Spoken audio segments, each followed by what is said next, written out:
Inshallah and Ashe, as always, divine wills, blessings, and to you. As we've got some fractals, some new energy gasms, feeling an inner transformation. Welcome to this week's Mystic Messages. And if you don't know me, I am your host, the Tanya D. If you're new to my show, my channel, I am a practicing holistic shaman, medium, and otherworldly life coach, playing in the subtle energetic fields, being a reflector by human design. I do follow the lunar energies, the moon, the goddess of the night, through each of the seasons. And I've coined myself a holistic Shah medium, which is just a subtle choreography of my personal design, mapping out the energetic pathway to activate your personal, unique, energetic algorithm.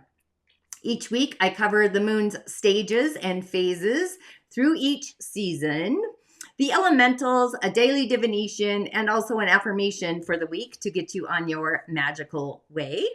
And if you are new to my show, my channel, please subscribe. Go ahead and ring the bell to alert other lunar beings that truly resonate with my frequency and my vibration, just raising this energetic algorithm. This week, the stars align, or at least some celestial bodies do. So reflectors guidance this week on this mystical, magical Monday, as I scroll on down the streams here. There we go. We kick off the week with the moon in Libra, bringing a fresh air to our emotional foundation, some dual air energies. Jupiter's in Gemini. It's just the brilliance of our mind. This is our invitation to connect with others, flirt with a stranger, maybe enjoy a tea time, an espresso, have an eclair at the charming Paris Bistro next to me here. But just immersing ourselves in the beauty of like the art. We're kind of romancing ourselves along with the people around us. In this case, Wedame, Tiger, of course, has joined the show once again. But the Libra moon can inspire harmony, balance. It's also important to be mindful of potential indecisive or just generally being passive when faced with a choice, striving for authenticity, really making decisions that truly honor your desires and your needs.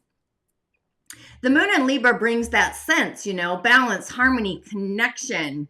While Aquarius season inspires innovation, individuality, and just a focus on the collective energies, even the social media gatherings, if you will. So together, these energies ask us to create equilibrium within ourselves and our inner frequency, our relationships, while envisioning a brighter future for each and every one of us. We're Libra, focusing on relationships and beauty, really reminding us of the importance of connection, fairness, and really creating peace.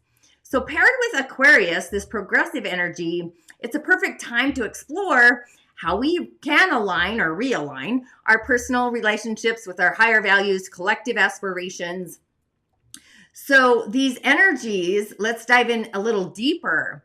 The moon in Libra, being in the season of Aquarius, creates this harmonious balance between both personal connection and a global vision, being a visionary.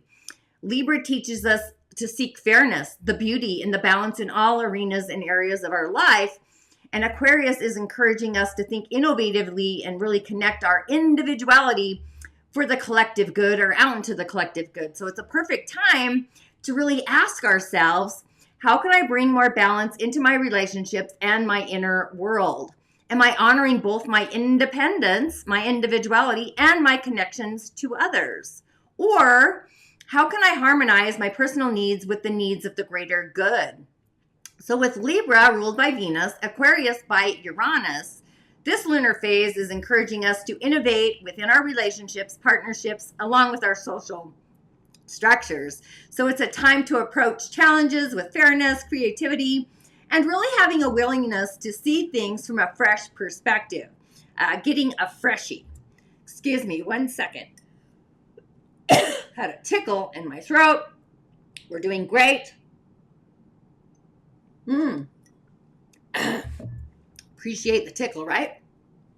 And then, of course, the moon moves into Scorpio, my moon. And if you don't know, following the moon for me as a reflector, the last 2 moon cycles, the Libra moon kind of sent me an energetic hiccup. And now that I muse about it, I did just receive one little energetic hiccup. However, the moon in Scorpio during Aquarius season, this is a very powerful time to dive deep into our emotions, confront hidden truths, and align with transformative growth. So Scorpio is the sign of emotional intensity, regeneration, mystery, and it really blends, I'm going to say frequentially well, with the season of Aquarius, the forward thinking energy, encouraging us to really unearth what lies beneath and integrate it into our future vision. So as the moon moves through Scorpio, we are being invited to face our shadows, transform emotional patterns, and really reconnecting to our most authentic, empowered selves. So let's kind of explore what this energy offers each and every one of us collectively. The moon in Scorpio during Aquarius brings this balance between depth and detachment. Scorpio's energy, the emotional intensity of it, is really asking us to honor our vulnerability. And Aquarius, being this visionary energy, helps us step back and literally have a higher, elevated, bigger picture perspective. So this is a perfect time to ask ourselves, put your left hand on your heart, what emotional patterns are truly ready to transform? Or how can I use the wisdom of my past to fuel my future vision? Am I balancing my desire for connection with my need for independence? And Uranus, the ruler of Aquarius, continues its journey through Taurus, as we all know, really challenging us to innovate in practical, grounded ways. Meanwhile, Scorpio's ruler, Pluto, is encouraging us to transform on a soul deep level. Innovating the soul with Pluto in Aquarius, our inner soul energies, it's like the depth of our transformation. So together, these energies are asking us to release what no longer is serving us and really embrace change with both courage and clarity, going to the depths of it. And then, of course, tigers in the way as I move to the moon in Sagittarius. The moon in Sagittarius energetically during Aquarius season, the energy of Sag brings an expansive, adventurous, optimistic vibration. And Aquarius is inspiring the innovation, the individuality. So it's like sparking that. It's a collective progress. So together, these energies are asking us to dream big, embrace our truth, and really step boldly into the future with confidence. Where Sag teaches us to trust the journey and seek higher wisdom, and Aquarius, the sun, is reminding us to connect our personal growth to the greater good. As a collective energy, insights for the collective, and that really is Aquarius. It's the collective. So the moon in Sagittarius brings this spark of freedom, curiosity, exploration to the grounded intellectual tone during the entire Aquarius season. So maybe ask yourself, where am I ready to expand beyond my current limitations? Or how can I align my personal truth with a collective vision? Am I acting in alignment with my core beliefs and values? So the moon in Sag, there's like this pull towards adventure, both physical and intellectual. So it's a time to reflect on our goals, embrace optimism, and really take inspired steps towards what we've been dreaming of. And Aquarius season is reminding us to really stay true to our individuality while also contributing to the collective. So together, these energies are challenging us to broaden our horizons, dream boldly, take aligned action in service of our higher purpose. So with that, who joins me live on Fridays? Please comment below. And if you don't know, I do go live on YouTube and Facebook, sharing moon insights along with elemental energies as always. But I also offer mini live cowrie shell divinations. If you don't know, which I love these, moving the shells, you can also type in your birth info later, join me in the following week, and catch the replay. Always Fridays live at 3 p.m. Mountain Time. In my personal divinations, I do prescribe rituals. So if you'd like to take it deeper, take my intuitive gift quiz, change your stars. And also, on a side note, spill the tea party, part of the membership as well. Spill the tea was supposed to be last week, and I muffed that up. So it'll be this Friday at 11:30 a.m. Mountain Time. Still kind of putting that together. Super excited. It's going to be about the yin fire snake. amongst other elementals and whatnot. Spill the Tea is always housed in my Shaman Healing Academy. It's a monthly coven call. It's the third Friday of the month usually, but I did have an energetic hiccup. You will get the subscribe invitation to join me live as well.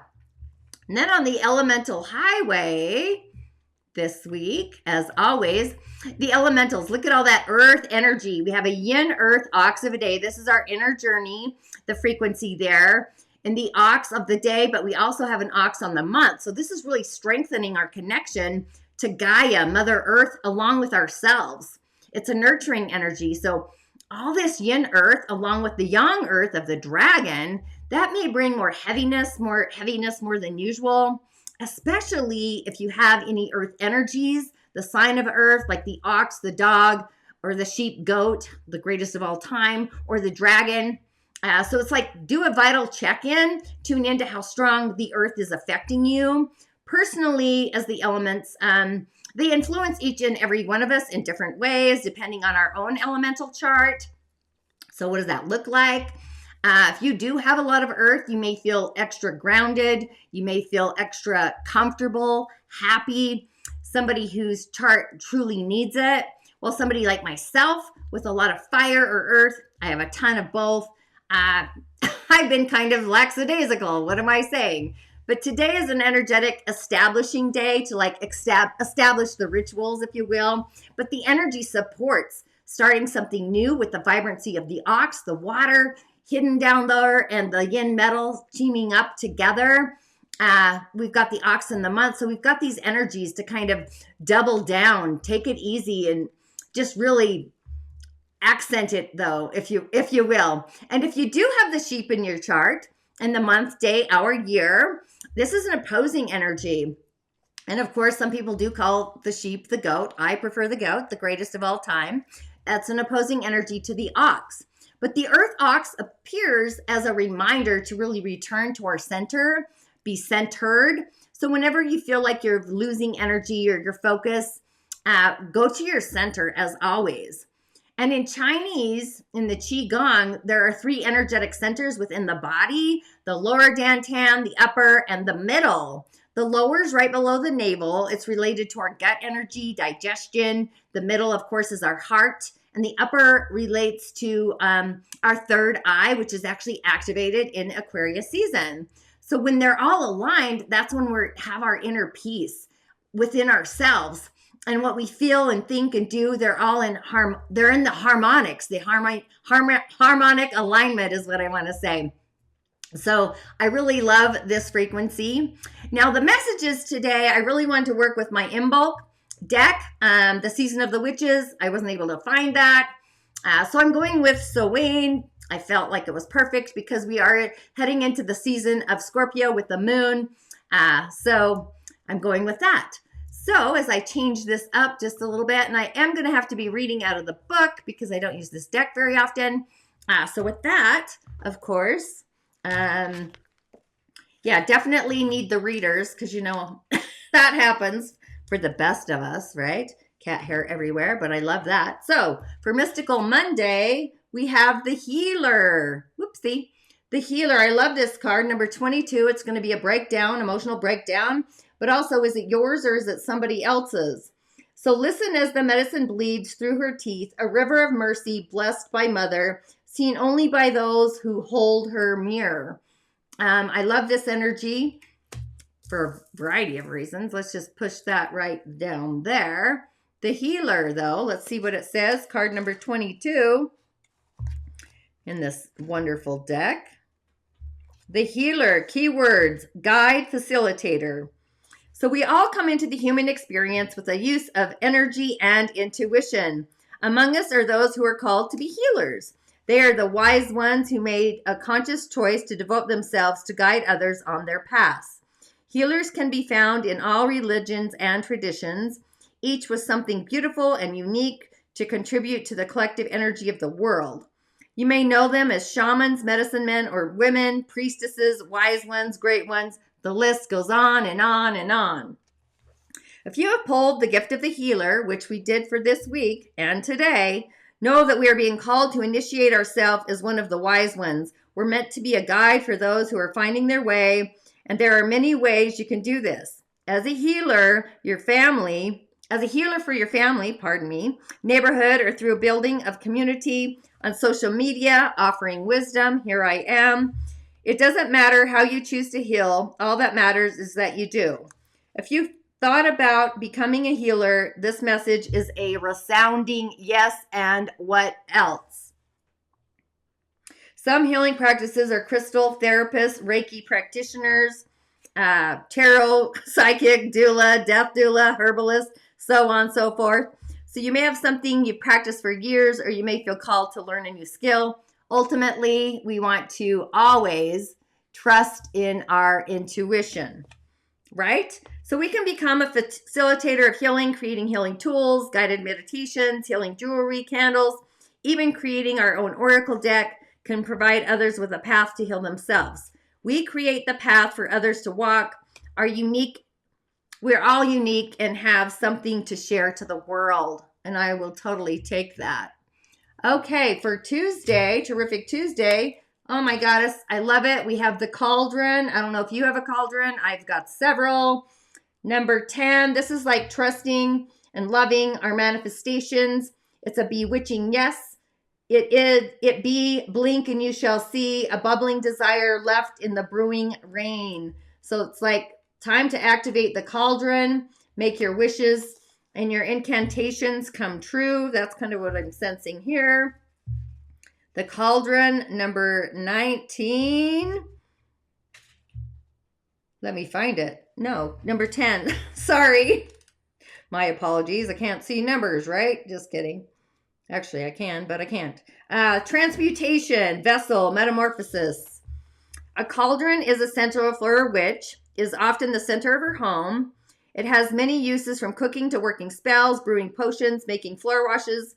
The cauldron is the vessel of transformation, turning materials into something useful, healing, and nourishing. The cauldron is a symbol of bringing many things together to create the things you want. Sometimes things have to be broken down before something new can be created. It may even take several attempts before you have the perfect outcome. Don't be afraid to fail or try your spells a few different times or in different ways. As you grow in your practice, you will begin to see what works and what doesn't. You will understand the signs of your bubbling pot and can make adjustments when needed. If you are holding the cauldron, which we are for Tuesday, it's because there is not one path to the outcome we seek. You may have to try many different approaches to manifest what you desire. Perhaps becoming a millionaire means you have to develop a few different sources of income. Or to find love, you will have to kiss many frogs before finding your prince. A spell may need to be worked over the course of many months or even years. You cannot always expect your workings to happen within the course of a moon cycle. There are often things in your aura that are preventing you from being ready to receive what you seek. Perhaps you have to learn how to manifest something else before manifesting the bigger goal. Again, trust your intuition. Energetics. Okay, and then on Wizardry Wednesday, we have crystals and herbs. I'll take that. This is where, like, what we desire in life, our emotions, and what our heart percolates to. That's when it starts to get fun, right? That's what I'm saying. This is the earth medicine. This is healing. So this is like an allegory for the profound healing that comes from working with the earth's medicine, like the energy today. Earth energy. So this means touching the earth, her offerings, getting to know your crystals, your herbs, essential oils, the ground we walk on, forest bathing, sleeping under the stars, finding a quiet stream, meadow, speaking to our surroundings, invoking. I'm loving all of this energy. I'm not going to lie. It feels great. So it's inviting, we want to invite the earth healing into our world, like speaking to it, talking to our plants, growing new ones. We want to bring this into our life and whatever feels right to us, as the earth is always here for us. But just like our guides, Mother Nature, we need to call it in. If we don't invoke and call in, it's like speaking it, acting it, visualizing it, and bringing it in fully. So pulling this message, it's our invitation to find a deeper connection within the earth energy. It's calling us home. Healing can be found within nature's language. So the element of earth represents, it's grounding, connection, stability, strength, just like the energy of our day. Nature nourishes, supports, transforms all the things on the planet. So really holding the door to the sacredness and the magic of the earth, that's when we're going to feel more replenished and also connected to the divine wisdom of it all. And then on Thursday, tantalizing Thursday, we have silence, the number 36. So it says there's a sweet embrace in the nothingness. Stillness brings a presence of self fully embodied. I love the sound of silence. I love that song, right? Who doesn't love that song? The sound of silence. I mean, it takes you there. And the 36 is like believing in our heart's desires and open up to receive those desires manifest, like calling it in. But card number 36, as we're getting in here, oh, I hope we pull that card. I'm not going to say that out loud. But silence is definitely stillness, nothingness, and the presence. And knowing that the world moves at just an alarming rate, right? So it's time to sit and take a breath and a pause inside a coffee shop, tuning into what's happening outside, talking, moving, and just, seek the silence, be in the quiet when the earth is still and we're just nurturing our soul. There's a presence in the silence, in the mystery, in the magic. There's a space to fill with the sound of our voice, the beat of our heart. It's in this space where all of creation is free to roam wild. There's stillness in the presence of nothing and the potential of everything. I'm not, a witch, a mage, a seer, a shaman, whatever you want to call yourself. We must know that it's, we have to take time to find the stillness. It's within the nothingness, the void. It's the creation, the birth of all the things. So we need to be still in order to tune in and hear. So we got to be still to receive the subtle messages left for us to find. And spirit needs our attention for a few moments to guide us on our path. So knowing that silence has come, it's like a pause, taking a breath and a pause. It's our opportunity to be still and remind, it's a reminder, a gentle reminder, nudging us to spend time to clear our day and clear our mind, answer our questions, things that come when we stop searching and just allowing the solution to be presented to us. There's no need to rush in any situation. Literally take the breath and the pause.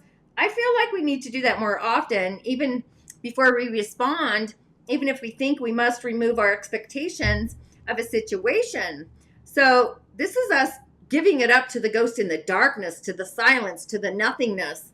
Spirit's going to take our energy, our query, being the querent, and answer when the time is actually right. I'm loving the setup already today. And then we finish with Fantastic Friday, feeling a little mischievous, mischief, the 25, being mindful and opening up our mind to receive a new sensation, keeping our eyelids open and sight sharp as nails, for there is something trailing behind us.